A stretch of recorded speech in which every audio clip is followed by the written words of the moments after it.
What was I supposed to do? Not get one? It's yellow. And it's like green yellow, which is like my favorite yellow. It's my favorite crayon. And today we're here just to answer one question. Is it yellow enough? You can find lots of videos with reviews and specs and blah, blah, blah.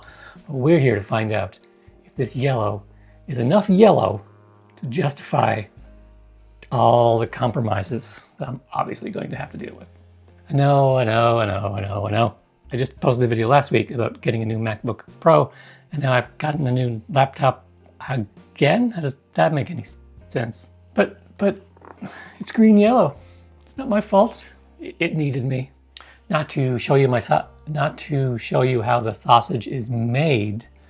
I filmed that last video 2 months ago, and the MacBook Pro has been doing very, very well, and has been a nice upgrade over the MacBook Air. I've really enjoyed the extra storage space and the extra slots and the screen, and it's a much better video editing companion than the Air was. So why would I get a less powerful computer with fewer ports, and in doing so, violate all of my computer buying principles? I don't know, maybe I just really like citrusy yellow-green things. Hard to say.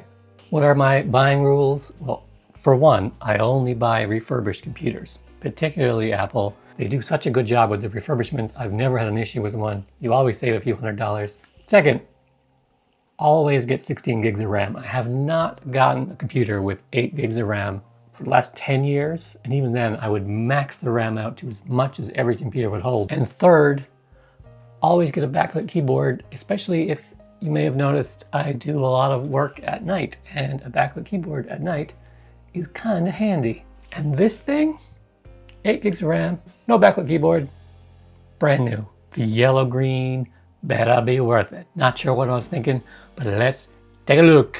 Hui! I may or may not have chosen this microphone because the lights are yellow and green. Okay, here we go. Let's dig in. Let's take a look. Wah! Wah! Spins. Hello. And then here we got that, which I don't need, and this, which I won't use. Although this is a normal USB-C cable, so that's nice. Why? Ooh. That's interesting. That is an interesting color. It's almost like a green gold. That out. Give me some like, woo. Check out this camera. This camera might be a bit more color accurate because it's set to auto everything. All right, open it up. Oh, pa-dong.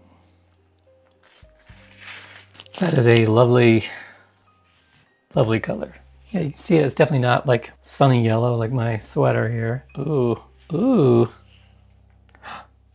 The trackpad is an actual real clicky track. I like that. Clicking is good. I just want to point out this angle with the ports. You're closed. Anyway, look at the ports here. We have 2 USB-C and the headphone jack in the front. Now this is excellent port placement. First of all, no MagSafe. I think MagSafe is dumb. It's a proprietary port. I'd always take an extra USB-C over, I always charge over USB-C anyway. MagSafe, go away. And the headphone jack in the front of the left is just so the right place to put it. As a wired headphone junkie, headphones often have the cable coming out of your left ear only. And then with the Air, I had to wrap around the computer and go into port here, which always made no sense to me. Anyway, so this great port placement. It's kind of small and thick. This is thin and bigger. This is a bit more like small and thicker. You know, so this weighs the same as the Air. And I think if this was a little bit smaller, half a kilo lighter, if it weighed under 1 kilo, yeah, I think this would have been a buy regardless of the color. So yeah, can you see the size difference? It's minimal. Then you have the Pro 14. This is what I'm actually using these days. So dark you can't see it on camera, but yeah. So I guess if I had my time back, I would have just got a desktop instead of the Pro, and then I could have used the Neo as my travel-y walking around the house. Is it yellow enough? I think it could be a bit more saturated. It, like I said, it's a bit more gold than I would have liked. A bit more of a green metallic. But generally, I think it looks really interesting, unique. And of course it's dark and I'll have to see it in daylight and other lighting scenarios. Also, the lighting in here is always a bit weird because of the filming. And you may think, hey, are you just using the color as an excuse to buy a shiny new computer you absolutely don't need because it's the cool new thing everyone's talking? A little bit, maybe. Maybe a little tiny. But let me show you something. This is a picture of my car. It's a Mini in zesty yellow. I custom ordered this in this color, waited months, and it's lovely. Still not convinced? All right, well, let me turn on the feet cam that I normally reserve for a different website. Yes, I wear yellow-green Crocs around the house because they're just so delightful and cozy, and ignore the stain on one of them. Or how about these microfiber towels I use for cleaning all of my devices and such? My choice of bell pepper. I just know how you eat those. Or my soda of choice. Pepper, too much pepper. So yeah, I guess I wish this was a little bit closer to the color of my car and my Crocs, but as it is, I'm pretty happy with it. My first Mac was an iBook G3 or G4. It was right after they made the clamshell colorful ones, but mine was white. I've only had boring color Apple laptops since. So they've been white, they've been black, and silver, of course.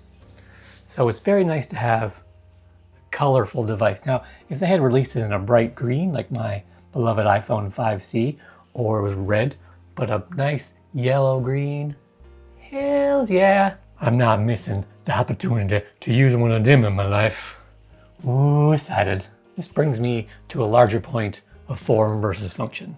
Like, how much functionality and practicality are you willing to give up for design? I mean, take my car, for example. It's smaller than other cars you can get at the same price point. It's a little bit less comfortable, fewer features, but yet I look at it and I go, ooh.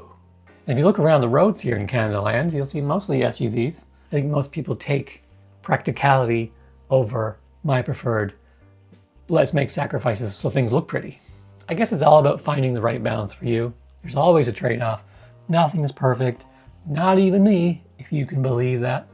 I know this MacBook Neo is going to annoy me by being too slow from time to time, and not having a backlit keyboard at night when I'm trying to find the letters.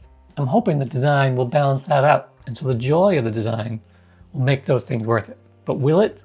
Maybe I'll do a follow-up video in a couple months. And me praising the color of this MacBook Neo doesn't mean I don't like the space black of my MacBook Pro. That's got a dark, moody vibe, which I really like as well. And I will continue to use that for video editing, and that'll be my dedicated video machine. So I'm going back to a two-computer system, which is what I've always had before. So I used to use, a beefier machine for programming, and then I had an everyday machine just for your daily nonsense. But now it'll be the beefy machine for video production and the daily nonsense on this Neo. And then where will the programming fit in? Maybe it'll be on the Neo, maybe it'll be on the beefy machine. Beefy machine.